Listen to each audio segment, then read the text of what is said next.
Welcome to NHL Draft Pros. On today's video, we're going to take a look at Beckett Sennecke, who is one of the biggest risers in the rankings this season and has a combination of size and skill that is coveted by NHL teams. So stick around and let's see what makes him one of the top prospects for the 2024 NHL Draft. And if there are other prospects you'd like to see some scouting reports on, head to NHL Draft Pros on the YouTube channel. There are a bunch there and more to come. And can you please support the channel by hitting that subscribe button and like button? If you do, you can head over to the homepage and hit that community button, because right now we're doing a mock draft. We are going to do the entire first round, 32 picks, and you get to vote on it. So please subscribe and join the community and get voting. Thank you. All right, Beckett Sennecke, he's 6'2", almost 6'3", 177 pounds, and he plays on the wing. So he's a big kid, a little bit on the skinny side right now. If we check out his rankings, NHL Central Scouting has him at number 13 for North American skaters. McKeen's have him at 29, but they're coming out with their new rankings, and I'm sure that's going to be higher. TSN Bob McKenzie at 14, Elite Prospects at 19. Now, he had a decent season. He had 68 points in 63 games in his draft year, so that's pretty decent for a young player in the OHL. Now, as always, we're going to check out his skating, his shooting, his passing, his puck control, his compete level, and what he needs to improve upon. So the first thing is his skating. And Sennecke has taken some significant strides in his skating development over the past couple of years while playing in Oshawa. You can tell that he's been working on improving this aspect of his game, and he seems more agile in his skates, and his edge work is better, making him more elusive in coverage. Now, he still lacks that separation speed, but is definitely not a hindrance anymore. And you can see that in this clip right here where he kind of comes from a stopped position and he actually gets away. So a little poke check right there. And then watch this. And he's got a nice little acceleration right there. So you know what? He's definitely improved, especially since last year. And he's had a big growth spurt. He's grown about like 5 inches in the last couple of years. So you know what? And he's, like I said, he's still on the thin side. Like watch this little move right here. Check that out. Nice scoring chance because of the footwork right there. Perfect. All right. So now, shooting. Yes, Sennecke has a decent shot and has some nice power behind that wrist shot especially. Because of his stick handling skills, he's able to create space for himself and get into open shooting lanes where he can beat goalies one-on-one.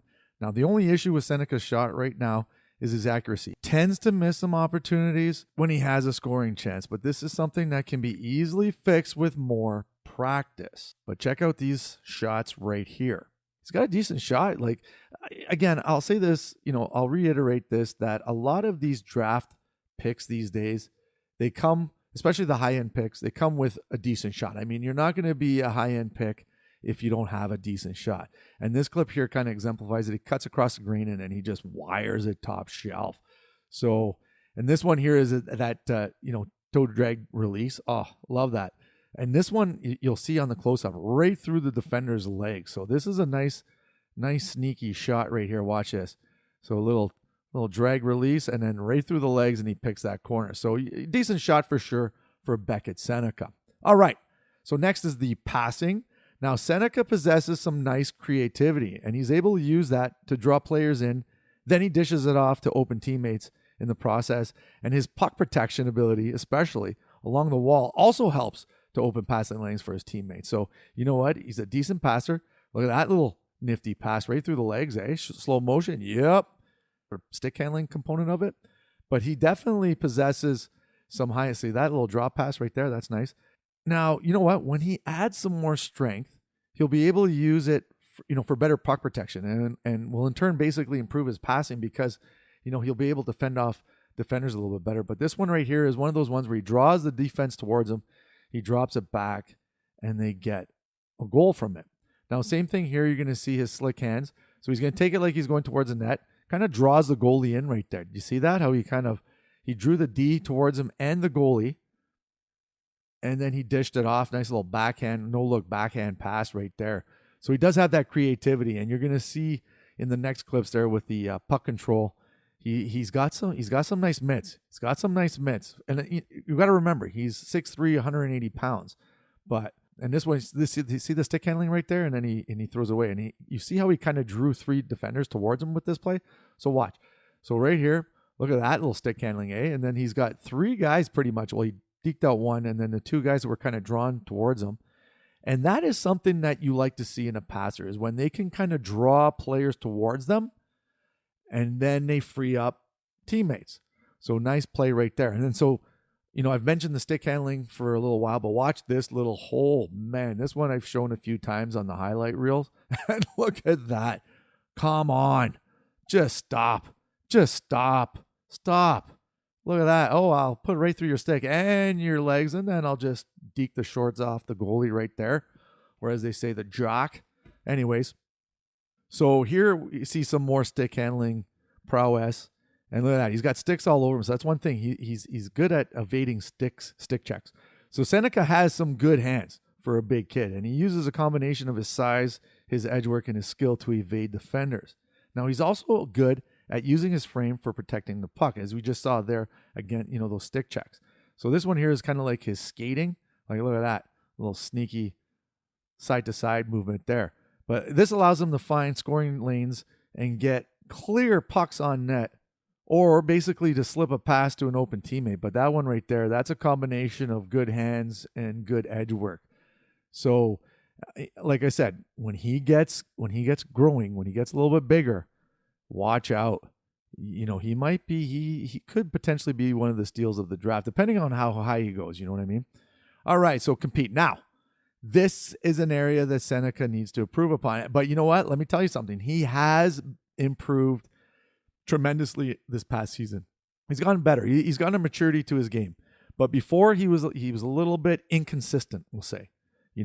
If he wants to become an effective player at the next level, he has to learn consistency. And there are some inconsistencies in his compete where, some games he's engaged in, others he's a little bit missing. But he's gotten better, especially in the playoffs this last month or so. I've noticed an improvement in that department. So that's a good sign. Like I said, it's not always lacking, and there are times when he is doing the right thing.